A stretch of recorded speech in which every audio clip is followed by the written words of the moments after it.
Hello दोस्तों, क्या कभी आपने गिलास के ऊपर रबड़ लगाई है? क्यों लगानी है, क्या इसका यूज है, वो तो मैं आगे आपको वीडियो में बताऊंगी। और भी कुछ छोटे छोटे से टिप्स आपके साथ शेयर करूंगी, जो ऐसे टिप्स होने वाले हैं कि हर किसी को कभी ना कभी उनकी ज़रूरत पड़ती ही है घर में।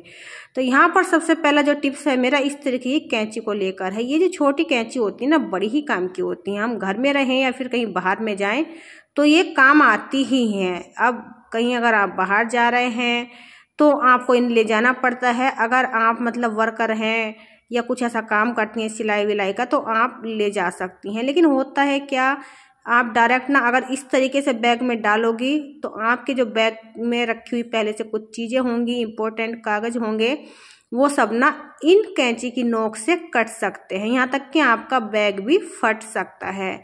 तो क्योंकि इसकी जो कैंची की नोक होती है ना, बहुत ज़्यादा शार्प होती है।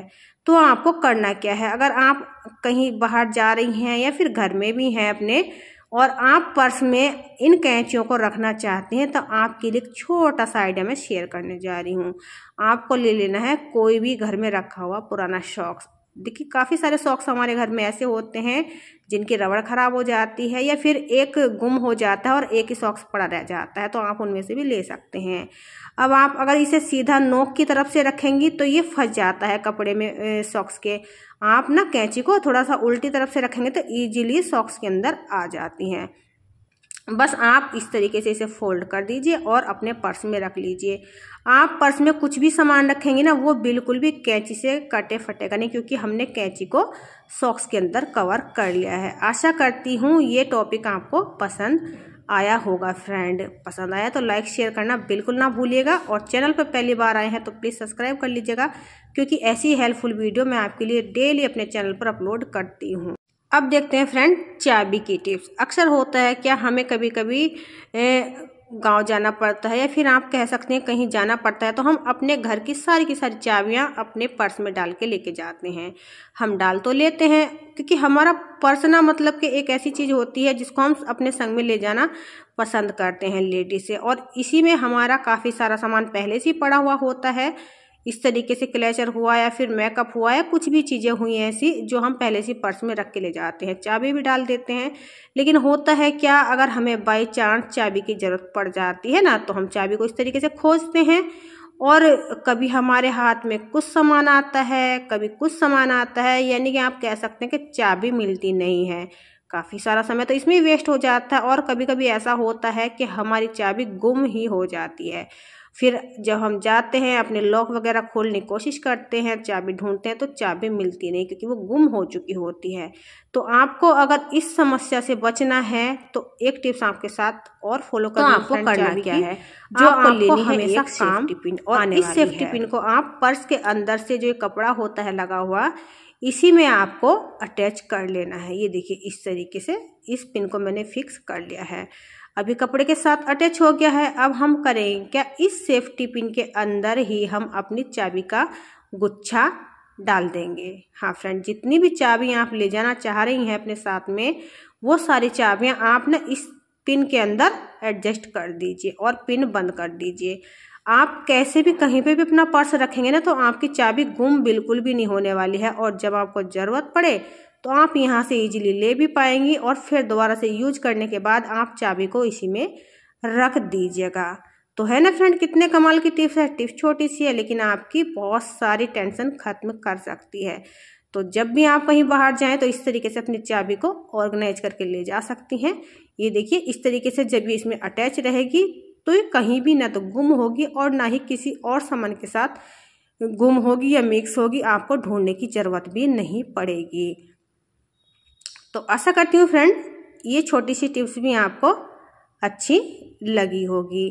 इसी तरीके की हेल्पफुल वीडियो मैं आप सभी के लिए रोज़ लेकर आती रहती हूँ। आप पे कमेंट आते हैं तो मेरे को भी अच्छा लगता है जब आप लोग प्यारे प्यारे से कमेंट करके मेरे को बताते हो।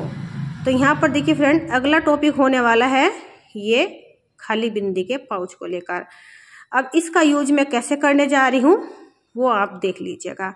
तो यहाँ पर मैं इसे कट कर ले रही हूँ पहले, और छोटा सा एक टुकड़ा मुझे यहाँ पर इसका चाहिए होगा कागज़ का, इस तरीके से। और ये बिंदी का पत्ता मैंने क्यों लिया है, खाली मैं कुछ और भी ले सकती थी, तो वो इसलिए मैंने लिया है क्योंकि ये काफ़ी हार्ड होता है और मुझे हार्ड पेपर की ही यहाँ पर ज़रूरत थी। और ये बिंदी के पत्ते तो हम लेडीज़ों के पास काफ़ी सारे होते हैं खाली, तो इजीली मिल ही जाते हैं। अब इसमें मैं एक डिजाइन क्रिएट कर रही हूँ, यानी कि कट कर रही हूँ। आप डिजाइन अपने मनपसंद इसमें कट कर सकते हैं। तो यहाँ पर मैंने डिजाइन कट कर लिया है। अब इसका यूज कैसे करना है मैं आपको बताती हूँ। तो जब भी देखिए फ्रेंड हम माथे पर कुमकुम का टीका लगाते हैं ना, तो वो एक तो शेप में नहीं लगता है और गिर जाता है। तो आपको करना क्या है, जब भी आप माथे पर कुमकुम का टीका लगाएं, क्योंकि सभी को बिंदी सूट नहीं करती है, उसकी गोंद वगैरह से किसी किसी लेडीज़ को एलर्जी होती है, तो बहुत ज़्यादा प्रॉब्लम हो जाती है। तो सबसे पहले आपको करना क्या है, अपने माथे पर ना इस तरीके से थोड़ी सी हल्की सी वैसलीन लगा लेनी है।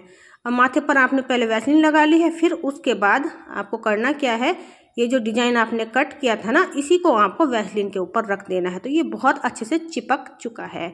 फिर आप कीजिएगा क्या, फिंगर से ना इसमें कुमकुम भर दीजिएगा। ये देखिए, तो अभी आपको ये कुमकुम फैला हुआ लग रहा होगा फ्रेंड, लेकिन जब मैं इसे हटा के दिखाऊंगी ना इस पेपर को, तो आपको बहुत ही सुंदर सा एक डिजाइन बना हुआ यहाँ पर दिखाई देने वाला है। ये देखिए, तो ये मैंने हटा दिया है। अब देखिए फ्रेंड, बिंदी का शेप बिल्कुल ये ले चुका है और एक बहुत ही प्यारी सी एक बिंदी बनकर हमारी रेडी हो गई है। और ये मैंने वैसलीन पे चिपकाया है ना कुमकुम, तो ये माथे पर से गिरेगा भी नहीं, बहुत लंबे समय तक आपके माथे पर लगा रहेगा, क्योंकि अच्छे से ये फिक्स हो गया वैसलीन के साथ।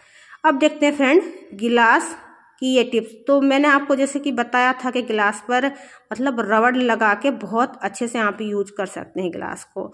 तो देखिए फ्रेंड, होता है क्या, कभी कभी ना बच्चों को हम गर्म दूध या चाय दे देते हैं, बच्चे पकड़ते हैं तो हाथ जल जाता है और वो अचानक से नीचे छोड़ देते हैं। तो चाय होती है या दूध होता है, वो तुरंत ही नीचे गिर जाता है और ख़राब हो जाता है, यहाँ तक कि बच्चे के ऊपर गर्म दूध या चाय भी गिर जाती है। तो आपको उस चीज़ से बचने के लिए सबसे पहले करना क्या है, आपको ना एक बड़ी वाली रबड़ लेनी है।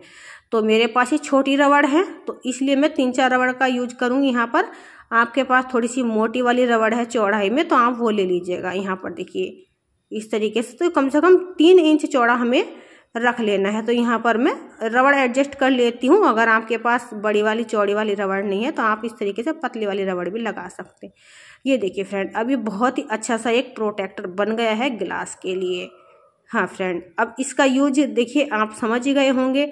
जब भी आप गिलास के अंदर कोई भी गर्म चीज़ डालेंगे, चाहे वो गर्म पानी हो, चाय हो, दूध हो, या मतलब कि सूप वगैरह कुछ भी हो, तो वो जो ना मतलब कि जब बच्चे पकड़ के पिएंगे गिलास को, तो उनके हाथ वगैरह नहीं जलेंगे। या फिर आप खुद भी यूज करते हैं तो गर्म दूध का गिलास आप छू नहीं पाते होंगे, तो अपने ऊपर ही आप इसे ट्राई कर सकते हैं फ्रेंड, आपके भी हाथ नहीं जलेंगे। या फिर बच्चों को भी गर्म दूध या चाय देते हैं, तो बच्चों को इस तरीके से लगा के देंगे, तो बच्चों के फिंगर वगैरह नहीं जलेंगी और वो अचानक से दूध का या चाय का गिलास भी नहीं छोड़ेंगे। तो इस तरीके से फ्रेंड आप रबड़ का यूज कर सकते हैं चाय या दूध के गिलास के ऊपर। तो आशा करती हूँ फ्रेंड ये वाला टॉपिक भी आपको काफ़ी पसंद आया होगा, क्योंकि रबड़ हमारी कपड़े की है, तो हमारे हाथ में बिल्कुल भी गर्माहट नहीं पहुँचने देगी और हमारे हाथ जलने का तो कोई सवाल ही पैदा यहाँ पर नहीं होता है। तो है ना फ्रेंड, टिप्स छोटा सा है लेकिन बहुत ही यूजफुल है। तो यही आज की वीडियो में कुछ छोटे छोटे से टिप्स थे फ्रेंड, जो मैंने आपके साथ शेयर किए हैं। आशा करती हूँ आपको 1-2 टिप्स तो इसमें से ज़रूर अच्छे लगे हैं। तो फ्रेंड फिर मिलूँगी एक और नई वीडियो के साथ, तब तक के लिए आप मुझे आज्ञा दीजिए। Bye bye and take care. Thanks for watching.